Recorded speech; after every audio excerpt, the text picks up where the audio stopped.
family. My name is Vicki Dillard for African Diaspora News Channel. Thank you so much for tuning in. Be sure to give us a big thumbs up, and share the broadcast. Thank you so very much.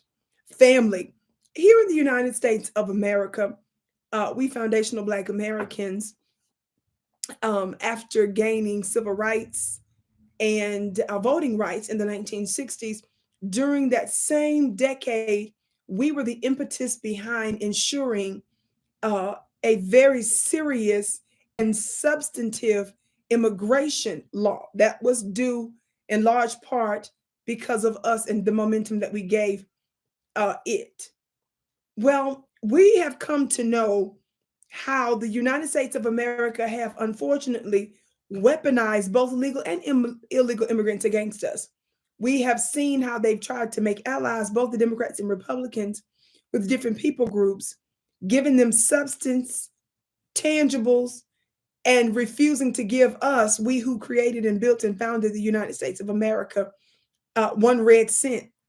So they have doubled down on what they are willing to do for, in particular, illegal migrants.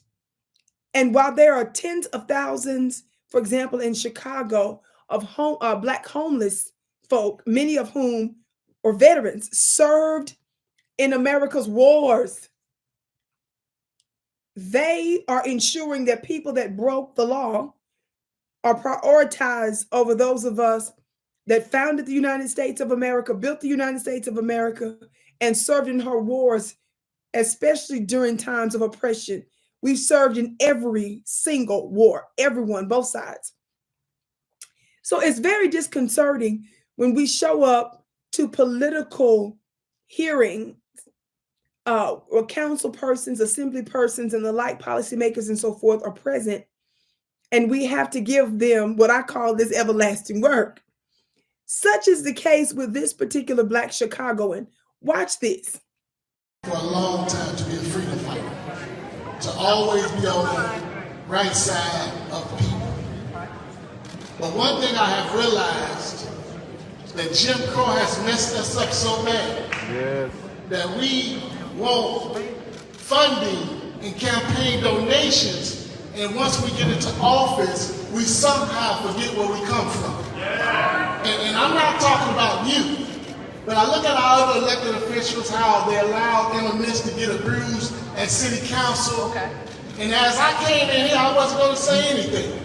But when I walked in here and I seen the city of Chicago ticketing all of the legal people in here to voice their concern about the illegal people, that's not right. Who got ticketed? No.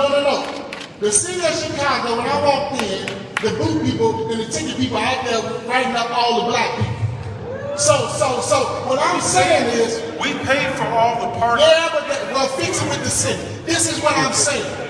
This is what I'm saying, dear brother. I'm sick of it. And I'm sick of these Uncle Tom Negro elected officials that the only thing they figure CTU and the rest of these unions gonna keep them in office. I'm the first person that stopped the bus of the illegal migrants in Wadsworth, and I won't be the last. So what I'm saying, dear brother, look, I'm uncensored. I'm uncensored. I have not took a grant nor a dollar, so they can't control me. I'm a free Black man. So what I'm saying to you is, what are we going to do about reparations? Yeah! Thank you, Okay, family, did you hear what she said? They made it clear that they will turn Chicago red, which is Republican, to prove a point to the Democrat Party if they continue to prioritize others over us. If they continue to ensure that others have tangibles, economic resources, and so forth over us. Let me tell you something. We're the kindest, most loving people on the planet. But you have to wake up and smell the begonias and realize when you're getting played. Talk black to me, somebody. And what's interesting is that the Democrat Party really treats us as slaves. They feel that when we tell them to focus on reparations, that they can do any and everything that they want to do. they feel comfortable ignoring us and treating our request as trivial.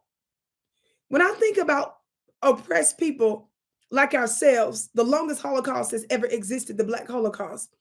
When I think about what we have endured and continue to endure, and when I see how comfortable they are with us, keep our constant waiting, our patience, they weaponize even our patience against us.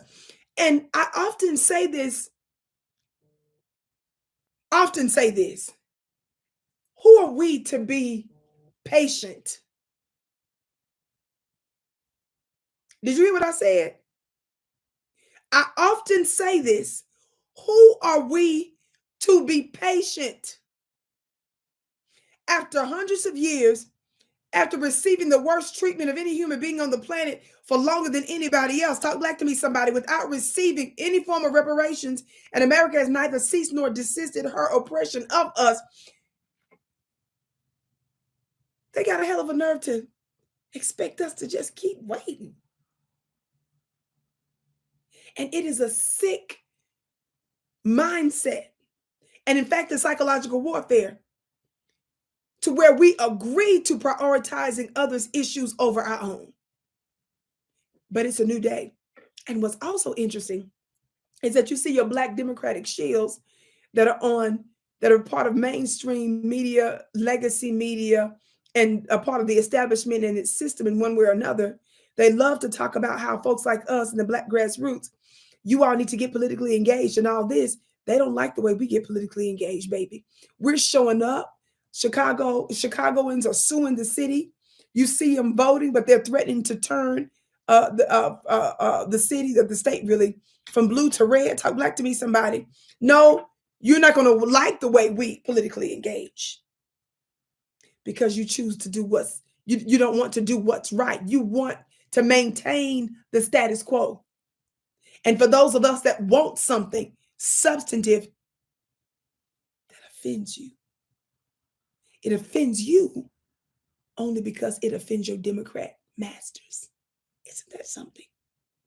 It only offends you because you know it offends the Democrats.